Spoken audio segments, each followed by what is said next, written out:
Good afternoon students.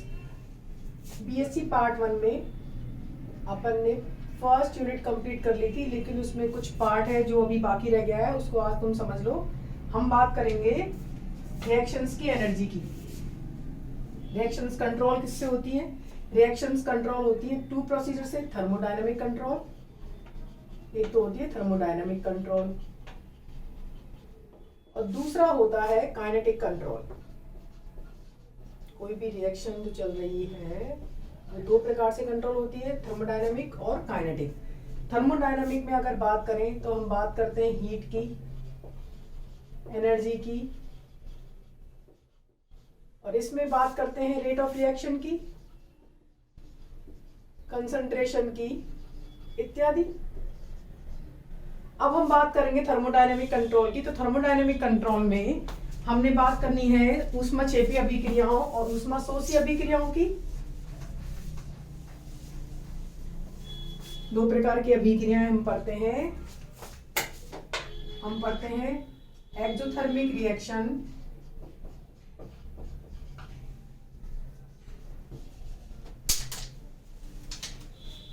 और जिसको बोलते हैं ऊष्माक्षेपी अभिक्रियाएं। दूसरी होती हैं एंडोथर्मिक रिएक्शन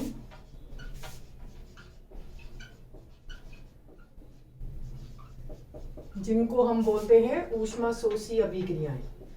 देखो इनके नाम से ही पता चल रहा है तुम्हें। ऊष्माशोषी मतलब जो ऊष्मा को, हीट को अवशोषित करती हैं। ऊष्माक्षेपी अभिक्रियाएं जिनमें एनर्जी रिलीज होती है, बाहर निकलती है। मतलब रिएक्टेंट से प्रोडक्ट बनते हुए हीट निकलती है और इसमें रिएक्टेंट से प्रोडक्ट बनाने के लिए हमें सिस्टम को हीट या एनर्जी देनी पड़ती है। ऊष्माशोषी अभिक्रिया, ऊष्माक्षेपी अभिक्रियाओं में क्या बोल रहे हैं? ऊष्माक्षेपी अभिक्रियाओं में हीट बाहर निकलती है, ऊष्माशोषी में ऊष्मा अवशोषित होती है। ये तुम्हारी 10th क्लास में भी है, 10th क्लास से तुम पढ़ते हुए आ रहे हो। हम बात करें इनके ग्राफ की।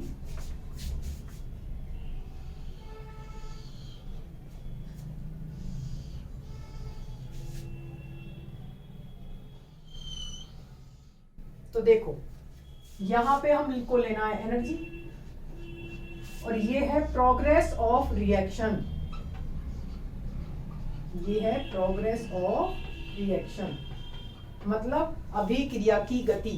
रिएक्टेंट से प्रोडक्ट बन रहे हैं और इधर भी क्या है? सेम प्रोग्रेस ऑफ रिएक्शन, अभिक्रिया की गति, और इधर क्या है? एनर्जी।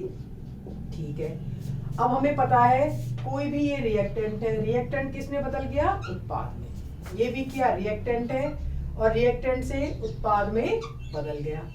हम बात कर रहे हैं इनमें, देखो दो टर्मिनोलॉजीज आएंगी। थ्रेशोल्ड एनर्जी, क्या बात कर रहे हैं हम? Threshold energy. थ्रेशोल्ड एनर्जी या जिसको बोलते हैं दहली ऊर्जा। ठीक है, दूसरी टर्मिनोलॉजी आएगी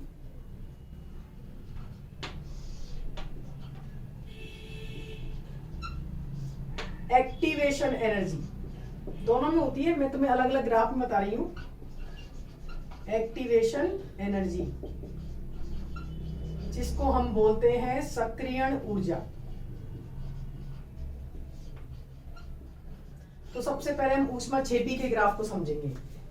तो देखो अगर इस ग्राफ की बात की जाए तो इस ग्राफ में ये रिएक्टेंट है, हमने रिएक्टेंट को, ये एनर्जी जा रही है इधर, अगर इधर एनर्जी है, इधर अभिक्रिया की गति है, तो हमने रिएक्टेंट को इतनी एनर्जी दी, ये रहा रिएक्टेंट की एनर्जी, और ये क्या है? प्रोडक्ट की एनर्जी। ठीक है, अब मान लो हमने इसको 50 किलो जूल एनर्जी दी या 50 जूल एनर्जी दी। 50 जूल एनर्जी देते ही ये जो क्रिया कारक है वो उत्तेजित हो गए। उत्तेजित होते ही यहाँ पे जाके ये किस में बदलने लगा? उत्पादों में।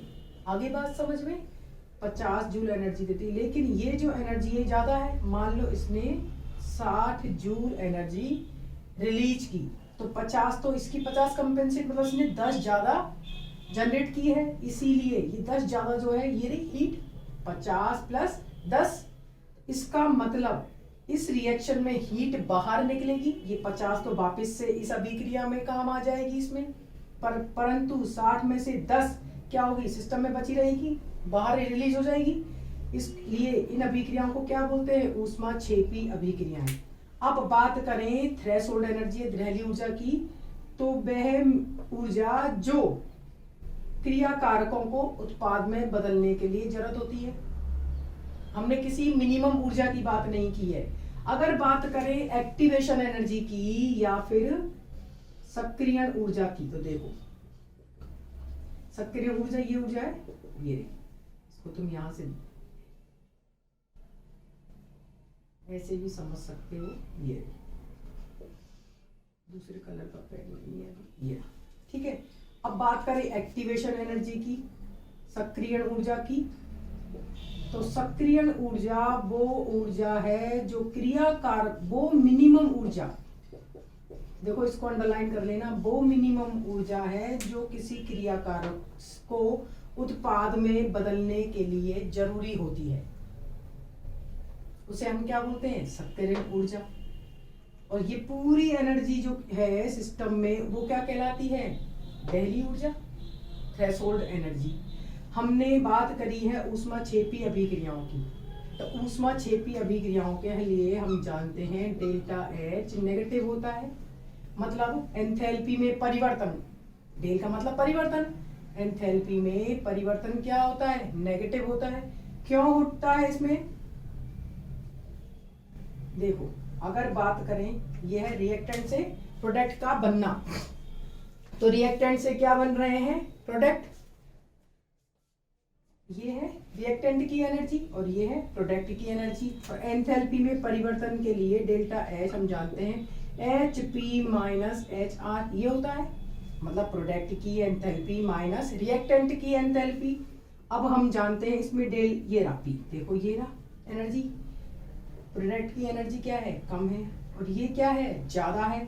हम जानते हैं इसमें ई पी ई आर से कम है, ई पी ई आर से कम है। अगर ये वैल्यू ज्यादा हुई, अगर ये वैल्यू ज्यादा है, इसका मतलब क्या है, ये अगर वैल्यू ज्यादा है तो डेल्टा एच क्या आएगा, हमेशा नेगेटिव आएगा। इसीलिए डेल्टा एच इस सिस्टम ऊष्माक्षेपी अभिक्रियाओं के लिए क्या होता है, नेगेटिव होता है। वापस से सुन लो, हम बात कर रहे हैं प्रोडक्ट की एंथैल्पी परिवर्तन की, सॉरी रिएक्शन की एंथैल्पी परिवर्तन की, तो E P minus E R, हम जान रहे हैं ई आर ये रहा, मतलब इतनी एनर्जी इसने ली, और ये कौन सी है, प्रोडक्ट की एनर्जी 10। अगर बात करें एंथैल्पी परिवर्तन की, तो डेल्टा एच इसमें क्या आ गया, नेगेटिव। अब अगर बात करें ऊष्मा, ये अपन ने बात कर ली, देखो इसमें टर्मिनोलॉजी फर्स्ट आई थी दहलीय ऊर्जा, दूसरी आई थी सक्रियण ऊर्जा। सक्रियण ऊर्जा के लिए तुम्हें ध्यान रखना है वो मिनिमम ऊर्जा जो किसी रिएक्टेंट को प्रोडक्ट में बदलने के लिए जरूरी होती है, क्या कहलाती है, सक्रियण ऊर्जा कहलाती है, ठीक है। इधर हमने क्या लिया है, एनर्जी, और ये क्या ली है, प्रोग्रेस ऑफ रिएक्शन, क्योंकि कोई भी रिएक्शन जब चलेगी उसमें कुछ ना कुछ एनर्जी अवशोषित होगी या उससे एनर्जी निकलेगी। उन्हीं के आधार पर हमने अभिक्रियाओं को दो प्रकार में बांटा था, ऊष्माक्षेपी अभिक्रियाएं और ऊष्माशोषी अभिक्रियाएं। अब हमने बात करी थी ऊष्माक्षेपी की, अगर बात करें ऊष्माशोषी की, तो देखो ऊष्माशोषी अभिक्रियाओं में हमने देखा ये है ई आर और ये क्या है, ई पी, ठीक है। और ये क्या है, एक्टिवेशन एनर्जी, जो किसी क्रिया कारक को उत्पाद में बदलने के लिए जरूरी होती है, या ट्रांजिशन स्टेट मान सकते हैं, या हम इसमें इंटरमीडिएट फॉर्म हो रहा है तो इंटरमीडिएट मान सकते हैं। अगर बात करें यहाँ, तो देखो इधर भी एनर्जी और इधर क्या लिया है, प्रोग्रेस ऑफ रिएक्शन, मतलब अभिक्रिया की गति। अगर हमने किसी अभिक्रिया को 50 जूल। मान लो ये भी क्या है, 50 जूल एनर्जी है इसकी। और मान लो इसने यहाँ पर रिलीज 10 ही करी है, ठीक है। तो 40 मतलब ये एक्स्ट्रा ले रहा है। इसका मतलब ये अभिक्रिया जो है ऊष्मा को अवशोषित कर रही है, इसीलिए इनको अपन क्या बोलते हैं, ऊष्मा शोषी अभिक्रिया या एंडोथर्मिक रिएक्शंस। देखो बच्चों, तुम इनकी इंग्लिश टर्मिनोलॉजी ज्यादा याद रखा करो। कई बार क्या होता है एग्जाम में, एक्सोथर्मिक रिएक्शन किनको बोलते हैं। साइंस के बच्चों के संग बहुत बार ये हो चुका है कि टर्मिनोलॉजी जो इंग्लिश होती है उनको हिंदी में ट्रांसलेट करके क्वेश्चंस दे देते हैं। तो तुम जितने भी बच्चे हिंदी से पढ़ते हो वो कोशिश ये करें कि साथ में इंग्लिश पढ़ें। वैसे भी साइंस के बच्चों के लिए इंग्लिश बहुत जरूरी है। ये है सक्रियण ऊर्जा। देखो इनके नाम में भी पता है। देखो ए का मतलब एक्टिवेशन, ई का मतलब एनर्जी, इसको क्या बोलते हैं, एक्टिवेशन एनर्जी। हम बात कर रहे थे ऊष्मा शोषी के लिए, ये 50 जूल और ये 10 जूल। अब अगर बात करें इसकी तो डेल्टा एच इनके लिए आता है पॉजिटिव। इन अभिक्रियाओं के लिए डेल्टा एच क्या होता है, पॉजिटिव। हम जानते हैं एंथैल्पी में परिवर्तन क्या होता है, H P minus H R. और यहाँ पे क्या है, हम देख रहे हैं EP is greater than ER। EP क्या है, ER से बड़ा है। यहाँ तुम्हें छोटे लग रहे हैं वर्ड, तो मैं तुम्हें बड़े दिख के बता देती हूँ यहाँ पे एक बार। फिर बच्चे कमेंट करते हैं मैडम बड़ा लिखा करो। डेल्टा एच होता है HP माइनस HR, ठीक है। और इस रिएक्शन में हम देख रहे हैं ऊष्मा छेपी में ER is greater then EP, इसीलिए इनका डेल्टा एच आता है नेगेटिव। हम बात कर रहे थे यहाँ पर डेल्टा एच पॉजिटिव क्यों होता है, तो देखो इसमें EP और ER, तो EP माइनस ER की वैल्यू मतलब HR की वैल्यू हमेशा क्या है, कम। तो नेगेटिव वैल्यू है कम, पॉजिटिव वैल्यू है ज्यादा, तो डेल्टा एच हमेशा क्या होगा, पॉजिटिव। ये कौन सी अभिक्रियाएं थी, ऊष्मा छेपी अभिक्रियाएं और ऊष्मा शोषी अभिक्रियाएं। इनके ग्राफ बहुत इंपॉर्टेंट है, डायरेक्ट क्वेश्चन आता है एग्जाम में यहाँ से, इसीलिए तुम्हें समझाया है। मैं पिछली क्लास में पढ़ाना उसको भूल गई थी। इसके बाद हमारा यूनिट फर्स्ट कंप्लीट हो जाएगा। मैं नोट्स ऑलरेडी भेज चुकी हूँ। अगर नोट्स में कोई भी मिस्टेक हो तुम इस वीडियो के थ्रू उनको करेक्ट कर सकते हो। वापिस से सुन लो पॉइंट वाइज। हमने बात करी है ऊष्मा छेपी अभिक्रियाओं की और ऊष्मा शोषी अभिक्रियाओं की। तो नाम से पहले हम इनकी डेफिनेशन बना सकते हैं। ऐसी अभिक्रियाएं जिनमें अभिक्रिया के दौरान ऊष्मा या ऊर्जा बाहर निकलती है उसे बोलते हैं ऊष्मा छेपी अभिक्रियाएं, और ऐसी अभिक्रियाएं जिनमें ऊष्मा अवशोषित होती है उन अभिक्रियाओं को बोलते हैं ऊष्मा शोषी अभिक्रियाएं। हमने बात करी थी इनके ग्राफ की, ये इनका ग्राफ है। इनके ग्राफ में दो टर्मिनोलॉजी आई, दहली ऊर्जा और सक्रियण ऊर्जा। दहली ऊर्जा के लिए हमने क्या बोला, जो कि किसी भी अभिक्रिया को शुरू करने के लिए या अभिक्रिया के लिए आवश्यक ऊर्जा क्या कहलाती है, दहली ऊर्जा। और सक्रियण ऊर्जा वो मिनिमम ऊर्जा होती है जो किसी भी क्रियाकारक को उत्पाद में बदलने के लिए जरूरी होती है। सक्रियण ऊर्जा बहुत इंपॉर्टेंट है। ये उत्पाद, ये प्रोडक्ट की ये रिएक्टेंट की एक्टिवेशन एनर्जी है, ये प्रोडक्ट की एक्टिवेशन एनर्जी है। ये EAR है, ये EAP है। अगर बात करें सक्रियण ऊर्जा की, वापस सुन लो, सक्रियण ऊर्जा वह मिनिमम ऊर्जा, अंडरलाइन कर लेना मिनिमम को, वो न्यूनतम ऊर्जा होती है जो किसी क्रियाकारक को उत्पाद में बदलने के लिए जरूरी होती है। हमने बात करी ऊष्मा छेपी के लिए, तो ऊष्मा छेपी अभिक्रियाओं के लिए delta H negative. Delta H का मतलब एंथैल्पी में परिवर्तन क्या होता है, नेगेटिव होता है।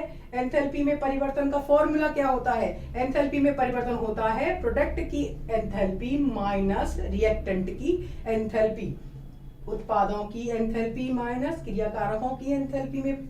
अब ये जो कहलाता है वो क्या कहलाता है, एंथैल्पी में परिवर्तन। हमने देखा यहाँ EP कम है और ER ज्यादा है। ER ज्यादा है, दैट मींस नेगेटिव वैल्यू हमेशा क्या है, ज्यादा। नेगेटिव वैल्यू अगर हमेशा ज्यादा है तो एंथैल्पी में परिवर्तन हमेशा नेगेटिव वैल्यू ज्यादा होने के कारण क्या होती है, नेगेटिव होती है। डेल्टा एच या एंथैल्पी में परिवर्तन क्या होता है, नेगेटिव। अगर बात करें ऊष्मा शोषी अभिक्रियाओं के लिए, तो हमने बोला था ऊष्मा शोषी अभिक्रियाएं वो अभिक्रियाएं हैं जिनमें ऊष्मा अपशोषित होती है या ऊर्जा अपशोषित होती है। अगर बात करें ग्राफ की, तो ग्राफ में हमने देखा ये ग्राफ ये यहाँ तक, ठीक है, ये है ER और ये है EP, मतलब ये रिएक्टेंट की एनर्जी है और ये प्रोडक्ट की एनर्जी है। भाई एनर्जी, देखो हम एनर्जी ले रहे हैं, इस एक्सिस पे हम एनर्जी ले रहे हैं, तो यहाँ से ये रिएक्टेंट हम बनाते डॉट डॉट डॉट करके, ये रही, मान लो ये वैल्यू कुछ भी है, तो ये वैल्यू तो इससे ज्यादा ही है ना, इसका मतलब EP ज्यादा है और ER कम है। इसमें देखो ये एनर्जी है इस एक्सिस पे, तो ये ER है और ये EP है, तो EP नीचे आ रही है और ER ऊपर है, तो ऑब्वियसली ER ज्यादा है, EP कम है। यहाँ पर क्या है, ये ER है और ये EP है, यहाँ पर क्या है, EP ज्यादा है, तो सबके में ऊर्जा वही, वो मिनिमम ऊर्जा जो क्रिया कारकों को उत्पाद में बदलने के लिए जरूरी होती है। और ये क्या है, एक्टिवेशन एनर्जी ऑफ रिएक्टेंट, और ये क्या है, एक्टिवेशन एनर्जी ऑफ प्रोडक्ट।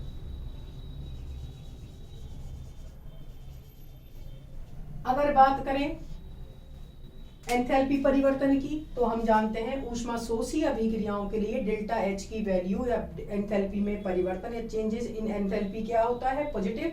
अगर ये पॉजिटिव है, दैट मींस फॉर्मूला हम जानते हैं delta H is equal to HP minus HR, product की एंथैल्पी माइनस रिएक्टेंट की enthalpy, and we know that by the graph की HP is greater than always HR या EP is greater than ER।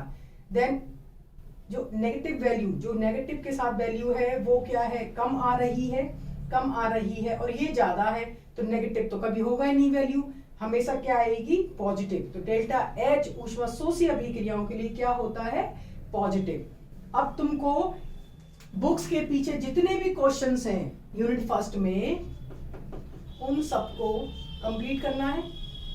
Complete question करने के बाद कोई भी problems आए, तुम उनको कमेंट्स के थ्रू या व्हाट्सएप के थ्रू बता सकते हो। और यूनिट सेकंड तुम्हारी है, मैंने तुम्हें स्टार्टिंग में ही यूनिट्स के बारे में बताया था, अभी यूनिट सेकंड है तुम्हारी स्टीरियो केमिस्ट्री। यूनिट सेकंड है तुम्हारी स्टीरियो केमिस्ट्री, त्रिविम समाव्यक्ता, ये तुम्हारी यूनिट सेकंड है, लेकिन अभी हम इसको नहीं पढ़ेंगे, ठीक है, इसको हम लास्ट में पढ़ेंगे। अभी हम पढ़ेंगे एल्केन्स, नेक्स्ट लेक्चर में हम पढ़ेंगे एल्केन्स। ये यूनिट फर्स्ट कंप्लीट है, एल्केन्स पढ़ेंगे हम नेक्स्ट लेक्चर में। स्टीरियो केमिस्ट्री अभी हम छोड़ रहे हैं, तो एल्केन्स तुम्हारी है यूनिट थर्ड। कंफ्यूज मत होना कि यूनिट सेकंड कौन सी है, एल्केन्स यूनिट सेकंड नहीं है, एल्केन है यूनिट थर्ड, स्टीरियो केमिस्ट्री है यूनिट सेकंड। हम यूनिट थर्ड पढ़ेंगे एल्केन्स।